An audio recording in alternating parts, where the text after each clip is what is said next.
नमस्कार. MCN प्रस्तुत खास चर्चा खास डॉक्टरांसोबत या आपल्या विशेष सदरामध्ये मी शमिका भावेकर आपल्या सगळ्यांचं स्वागत करते. आजचा आपला विषय आहे दंत शल्यचिकित्सा आणि यासाठी आपण आलो आहोत बाळकृष्ण डेंटल क्लिनिकमध्ये आणि आजच्या विषयावर आपल्याला मार्गदर्शन करण्यासाठी आपल्यासोबत आहे डॉक्टर हिमांशु गुप्ता. नमस्कार सर. नमस्कार madam. Sir, root canal treatment जी आहे दात वाचवण्यासाठी करतात, तर ह्याच्यात काय ॲडव्हान्स टेक्नॉलॉजी आलाय? रूट कैनाल पद्धति एक सफल पद्धति है दांत बचाने के लिए और दांत को फंक्शनली स्ट्रॉन्ग. पहले रूट कैनाल ट्रीटमेंट के लिए पेशेंट्स को मल्टी विजिट्स देने पड़ते थे और सक्सेस के ऊपर एक लिमिटेशन था.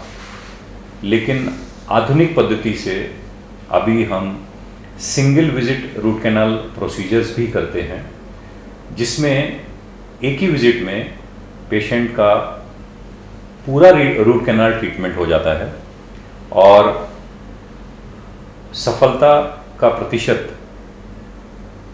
साइंटिफिक रेशियोज में बराबर रहता है. रूट कैनाल पद्धति में दांत को बचाने के लिए एक जटिल प्रक्रिया को पूरा किया जाता है. दांत में लगे हुए कीड़े को साफ किया जाता है. इसके लिए कभी कभी दांत को सुन करके भी किया जाता है और यदि दांत नॉन वाइटल है तो बिना सुन किए, बिना लोकल एनेस्थीसिया दिए भी ये ट्रीटमेंट किया जा सकता है. रूट कैनाल ट्रीटमेंट करने के लिए अनेक अप्रोचेस, एडवांस्ड अप्रोचेस डेवलप हुए हैं. इसमें हम पहले हैंड इंस्ट्रूमेंट से रूट कैनाल ट्रीटमेंट किया करते थे.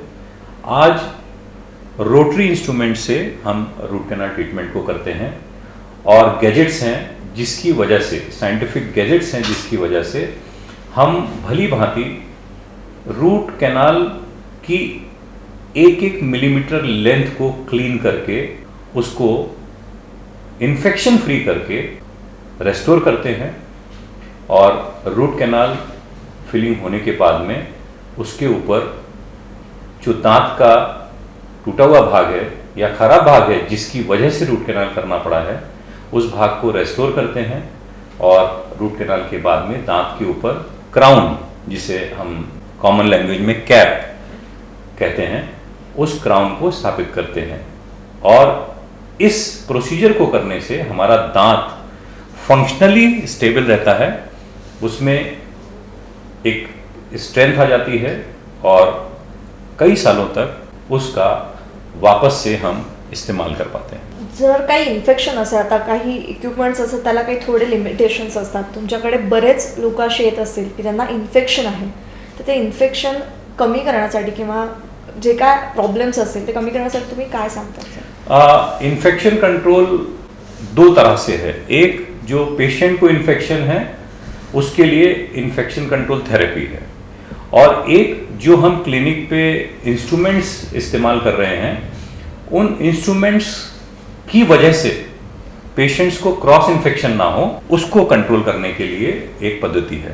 तो जो हमारे पास आने वाले पेशेंट्स हैं, अगर उनको पहले से ही दांतों में इन्फेक्शन है, उनको जो भी बीमारी लगी है वह एक इन्फेक्शन को क्लियर कट दर्शाती है, तो उसके लिए हम ड्रग थेरेपी, एंटीबायोटिक थेरेपी का यूज करते हैं. लेकिन इससे कहीं ज़्यादा इम्पॉर्टेंट जो हमारे क्लिनिक पर हम लोग बहुत ध्यान रखते हैं, cross infection in the patient and with in the treating doctors and staff. ऐसे जो प्रक्रिया है उसे हम इन्फेक्शन कंट्रोल सिस्टम को एक प्रोसेस की तरह फॉलो करते हैं. आज हमारे पास में पूरा इंस्ट्रूमेंटेशन है जिसमें हम एक पेशेंट पे इस्तेमाल होने वाले सभी इक्विपमेंट्स को पहले वॉश करते हैं, क्लीन करते हैं, फिर केमिकल से वॉश करते हैं और उसके बाद उसे स्टेराइल करने के लिए एक ऑटोक्लेव नाम का इंस्ट्रूमेंट रहता है, उसमें डालते हैं. और ऑटोक्लेव होने के बाद में वह इंस्ट्रूमेंट एकदम इन्फेक्शन फ्री रहता है और उसके बाद हम दूसरे पेशेंट पे इस्तेमाल करते हैं. तो किसी भी डेंटल क्लिनिक में एक ही इंस्ट्रूमेंट से सभी पेशेंट्स का ट्रीटमेंट नहीं किया जाता है. बहुत सारे इंस्ट्रूमेंट के सेट होते हैं और उन सेट्स को ऑल्टरनेट तरीके से पेशेंट्स के ऊपर इन्फेक्शन कंट्रोल प्रोसेस फॉलो करने के बाद में ही इस्तेमाल किया जाता है.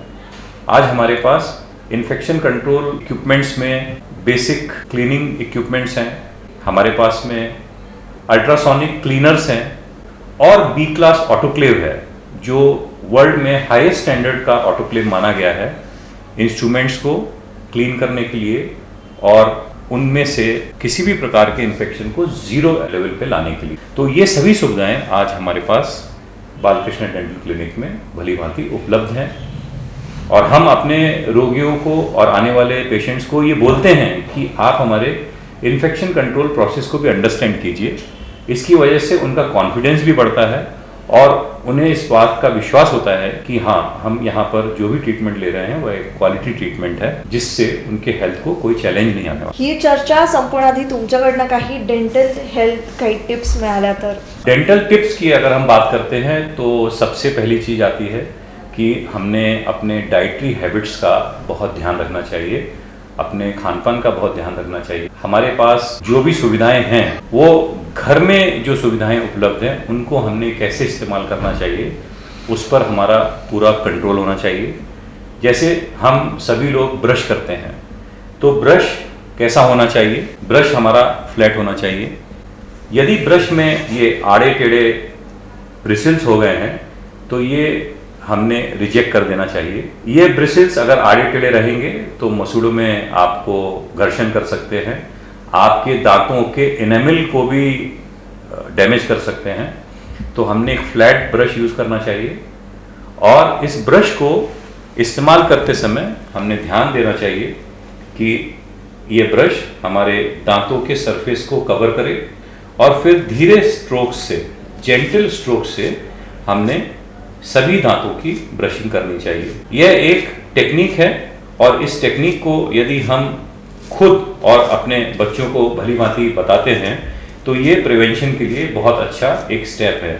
आप देखिए, मैं ब्रश को मसूड़े के पास रख रहा हूँ और जर्किंग मूवमेंट से, हल्के जर्किंग मूवमेंट से मैं इसे क्लीन कर रहा हूँ। हमें हर सरफेस को क्लीन करना है और एक डायरेक्शन में करना है। ये देखिए, मैं सिर्फ एक डायरेक्शन में कर रहा हूँ। और जब कभी हम चारों साइड से दांत साफ करने की बात करते हैं तो ये बाहर का साइड, ये अंदर का साइड, ऐसे ही ऊपर, अंदर और बाहर। फिर जो चबाने का सरफेस है उसको भी हमने साफ करना चाहिए और यही ब्रश हम अपनी टंग के ऊपर भी एक दो बार रब कर सकते हैं। जो टंग का, जो जीभ का पार्ट है उसको भी हम ब्रश से साफ कर सकते हैं। और ये ब्रश होने के बाद में हमने पानी से कुल्ला करना चाहिए और बाद में उसी समय ब्रशिंग के बाद ही गम मसाज करना चाहिए। गम मसाज से हमारे रक्त का संचार अच्छा बना रहता है और हमारे मसूड़ों को, हमारे हड्डियों को, हमारे पूरे स्ट्रक्चर्स को एक अच्छा फीलिंग आता है। इस तरह से हम गम मसाज कर सकते हैं। तो ये दो चीजों से, दो प्रक्रियाओं से हम अपने दांतों को और मसूड़ों को सुरक्षित रख सकते हैं। साथ ही आज हम एक और टेक्निक को यूज करते हैं जिसे हम डेंटल फ्लॉस बोलते हैं। डेंटल फ्लॉस एक धागा रहता है जिसके ऊपर वैक्स या एक मेडिसिन का कोट होता है। वो एक स्पेशलाइज्ड टेक्निक है। मैं उसे इसलिए नहीं यहाँ पर बता रहा हूँ क्योंकि वो एक स्पेशलाइज्ड टेक्निक है, उसको सीखना पड़ता है और उसके बाद ही उसका इस्तेमाल करना पड़ता है। डेंटल फ्लॉस से ये जो दांतों के बीच के जो जॉइंट्स है जहां ब्रश नहीं पहुंच सकता, यहाँ की सफाई की जाती है। लेकिन अगर डेंटल फ्लॉस प्रॉपर टेक्निक से यूज नहीं किया तो उससे आपके गम्स को नुकसान हो सकता है या गम्स कट सकते हैं। इसलिए वह टेक्निक का इस्तेमाल हमें सीखने के बाद ही करना चाहिए। ऐसे ही बहुत सारे लोग ऐसे हैं जिनके दांतों के बीच में गैप रहते हैं। ऐसे गैप में खाना फंस जाता है, फिर दुर्गंध आना शुरू होती है। तो उन दांतों को साफ करने के लिए इंटरडेंटल ब्रश, जो एक पतला ब्रश होता है, उस ब्रश का इस्तेमाल करके हम ब्रशिंग कर सकते हैं।